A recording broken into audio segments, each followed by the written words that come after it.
जगदंबिका पाल जी ने राहुल गांधी, ओवैसी और अखिलेश यादव को ऐसे धोया है कि उन्हें मुंह दिखाने लायक भी नहीं छोड़ा है।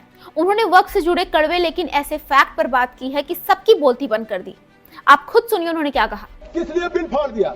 उन्होंने कहा चले गए। मैं पूछना चाहता हूँ, उन्होंने कहा कि हमारी 123 प्रॉपर्टी है और साहब हमारे पास डीड नहीं है, उस डीड को हम कैसे देंगे? हमारी प्रॉपर्टी तो मिलेगी नहीं। मैं कहना चाहता हूँ 123 प्रॉपर्टी है, बिल्कुल है। ये 123 प्रॉपर्टी किसकी है? ये हमारे जमाने की नहीं है।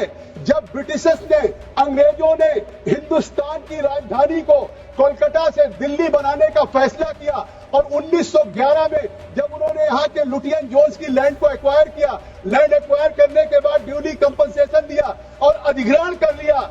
और 1911 जो अधिग्रहण ब्रिटिश सरकार ने किया, अखिलेश जी आप भी मुख्यमंत्री रहे, अगर कोई सरकार किसी जमीन का अधिग्रहण कर ले तो फिर उस जमीन को डी नोटिफाई करके किसी को दे नहीं सकती है। यह पहली बार कांग्रेस सरकार ने डी नोटिफाई करके देने का काम किया। मैं पूछना चाहता हूं अगर आपके पास डॉक्यूमेंट नहीं है, मैं पूछना चाहता हूं कि अगर डॉक्यूमेंट नहीं है, हमारे जेपीसी के मेंबर लोग बैठे हुए, मैं पूछना चाहता हूं ये तुष्टिकरण नहीं तो और क्या था?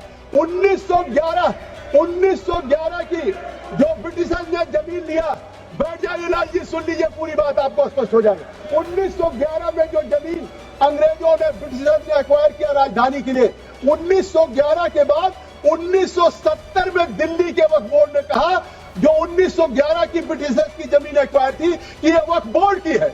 1970 में तो वो जो सेक्शन 40 की बात हो रही है, ये शायद देश में नहीं दुनिया में किसी को अधिकार नहीं होगा कि जो ब्रिटिश एक्वायर करके कंपनसेशन दे गए हो उसको 57 सालों के बाद वक्फ बोर्ड कह दे ये वक्फ की जमीन है और उसके बाद ये कह रहे हैं हमें मिल नहीं रहे वैसी तक। सुन लिया तो अब भी मौका है जहर फैलाना बंद कर दें, क्योंकि अब कुछ नहीं हो सकता।